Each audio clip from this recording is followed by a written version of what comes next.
Lord, you do indeed bid us to seek your face, to believe your word, and to trust your grace. So meet us here in these words and thoughts that I share, that we might seek and believe and trust you more. Amen.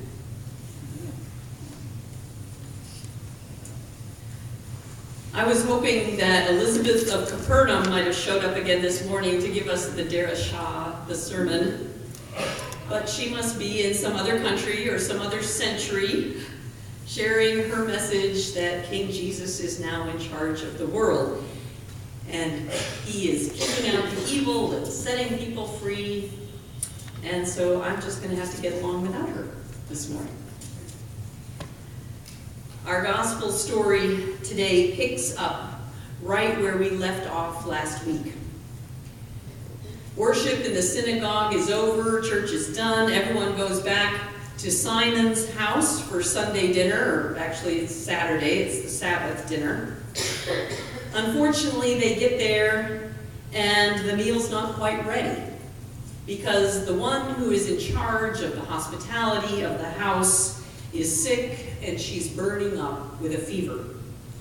I'm sure that Simon's wife was trying her best, but in addition to getting the meal ready, she had to care for that sick person. She was a caregiver as well, holding cool cloths to her forehead, giving her sips of water, holding her hand as she shivered with the chills and putting on more blankets.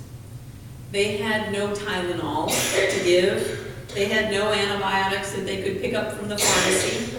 Just some herbs and home remedies along with prayer. That day, most fevers didn't end well. No sooner did Jesus step in the door than Simon was sharing with him about the situation in the house. And it gave Jesus another opportunity to demonstrate what his ministry was all about and to illustrate that message that he was proclaiming, that the kingdom of God had come near. We need to pray and restore our... So what does it look like when God's kingdom comes near and when Jesus in charge arrives?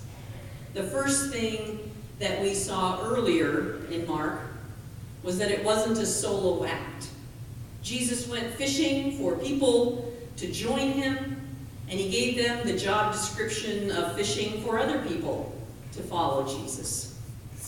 The second thing we saw was that it had to do with breaking the power of evil,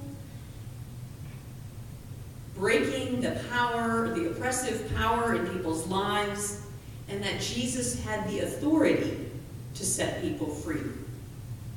And following immediately on the heels of that in today's reading, we see that Jesus in charge's arrival is not just the defeat of evil, but that evil is defeated for a purpose, and that purpose is restoration. So what are the signs of God's presence in the world? It's people experiencing healing and renewal and restoration. So let's look at the evidence of that in our reading today. Simon tells Jesus about his mother-in-law's illness, and Mark tells us that Jesus went to her, took her hand, and helped her up. At least in the Living Bible, in the NIV, it says, helped her up.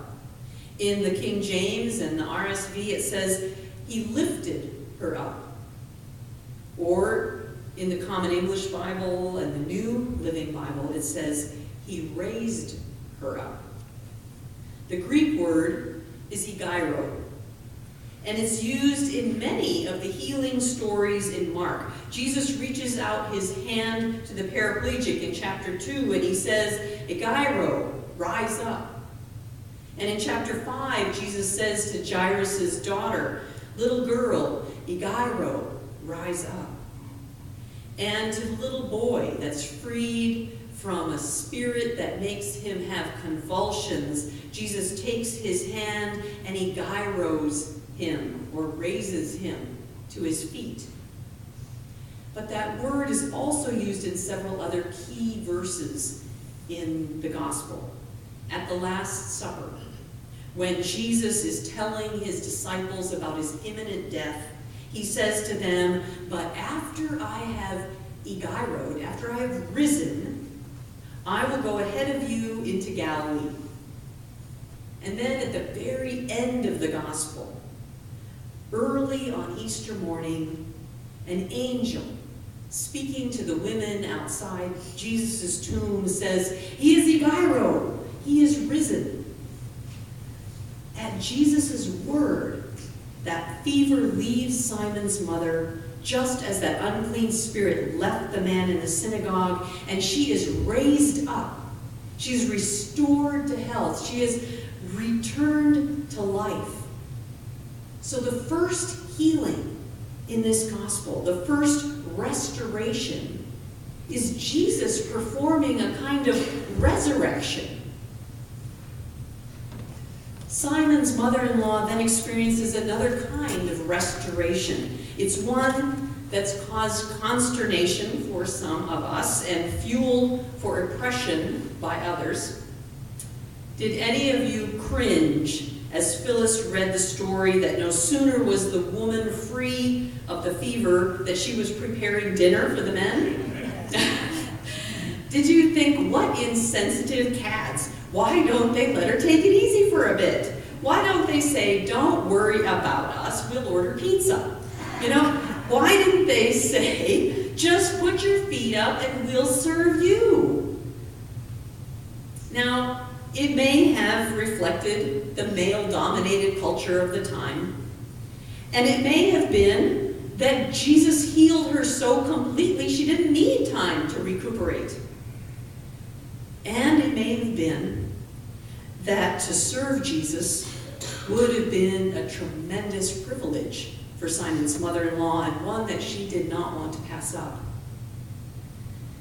Translators have probably held to one or more of these thoughts as they've used these various English translations about preparing dinner for them and waiting on them.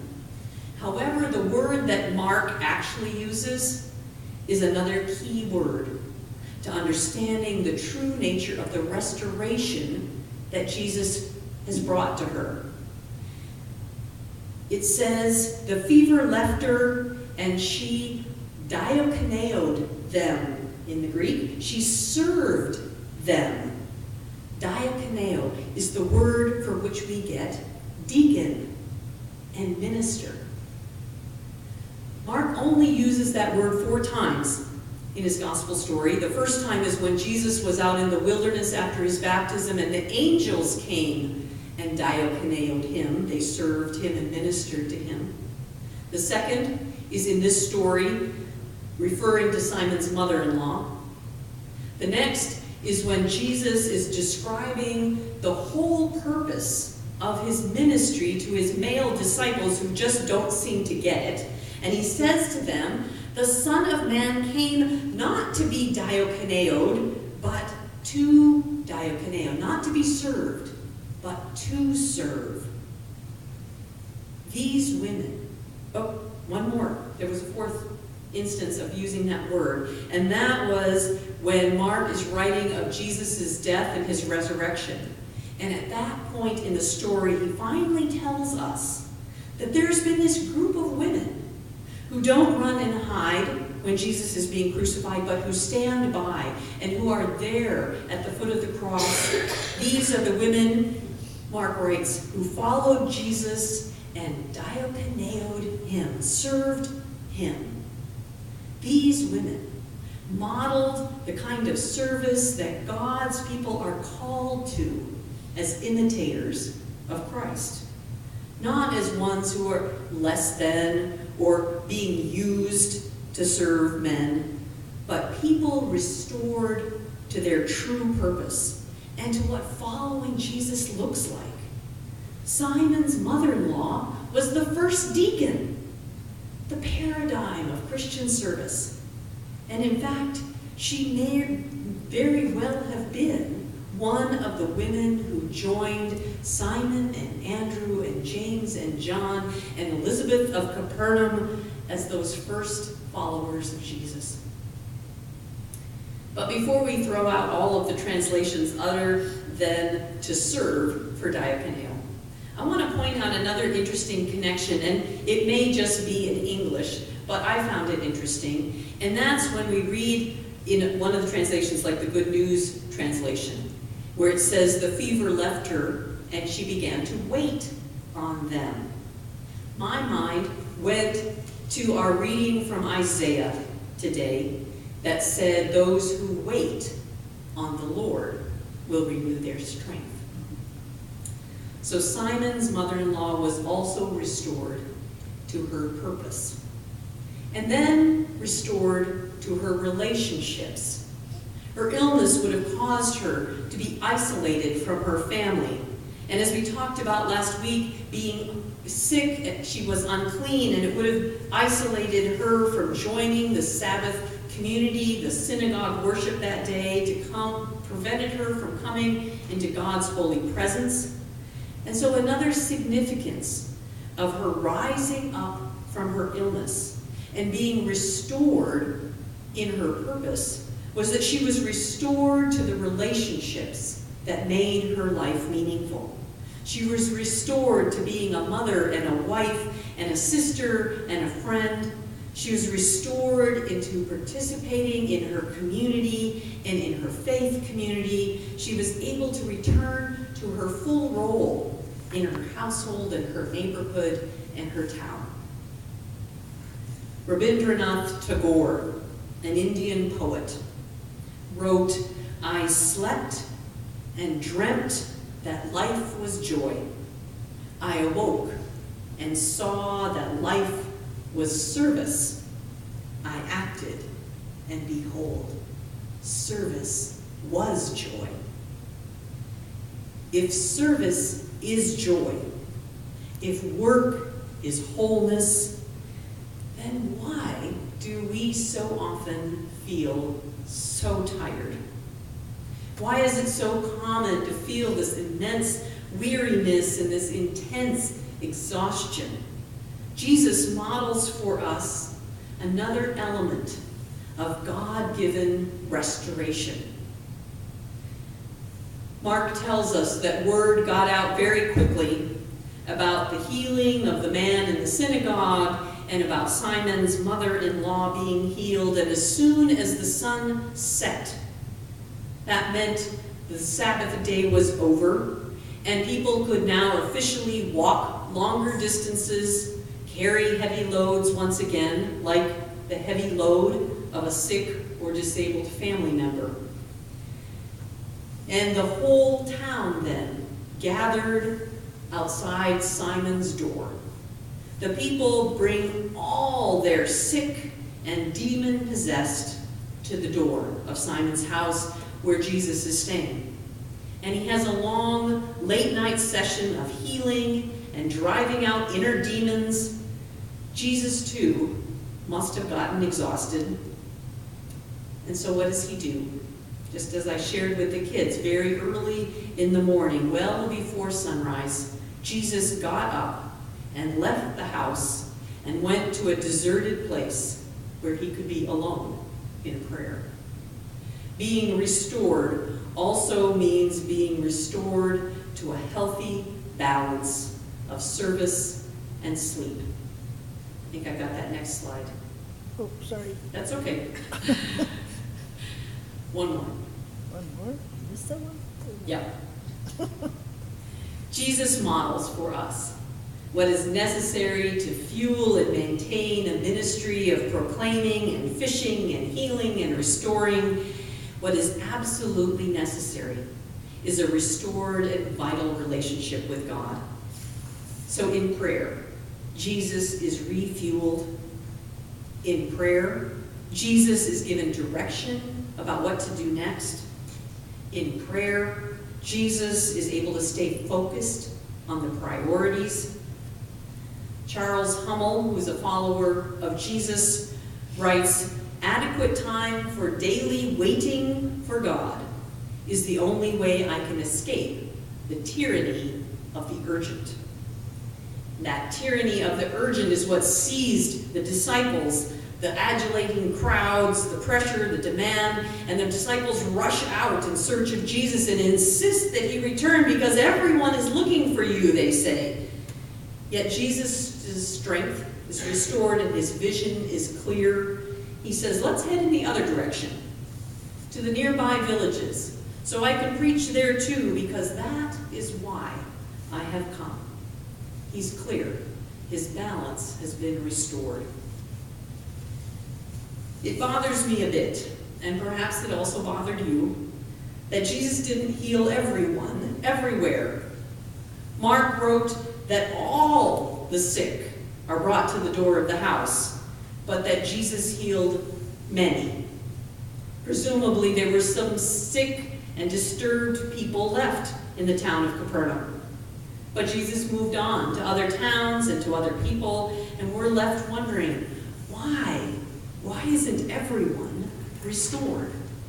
We may ask that about our own loved ones who are not restored from an accident or an illness. We may ask that about an important relationship that has not been restored. We may spend time in prayer and still feel exhausted and worn out. Restoration can feel far away when the world appears to be spinning out of control with political conflict and wars and suffering and selfishness. And we too may want to ask, like the Israelites did, why is my way hidden from God? And why is my cause disregarded by my God? I don't know the whole answer to those questions. What I do know is this, that God entered into our world in a new and powerful way through Jesus, and the signs of Jesus in charge are present. They are real. We can see them in ourselves and in believers around us. We can see it today in our service, in the reception of a new member. We can see it in the communion table. And yet, God's kingdom has not fully arrived. So we continue to look for signs, and we continue to encourage one another with words of the good news. And we continue to encourage one another with the words from Isaiah. I can't improve on those words, and so I want you to just hear them again from Isaiah. Have you not known? Have you not heard? The Lord is the everlasting God, the creator of the ends of the earth. He does not grow faint or weary. His understanding is unsearchable. He gives power to the faint and strength to the powerless. Even youths will faint and be weary, and the young will fall exhausted, but those who wait for the Lord shall renew their strength. They shall rise up with wings like eagles. They shall run and not be weary. They shall walk and not faint. Amen. Amen. And we're going to sing Revive Us Again. It's number 723 in our hymnal, and I invite you to stand again while we sing this.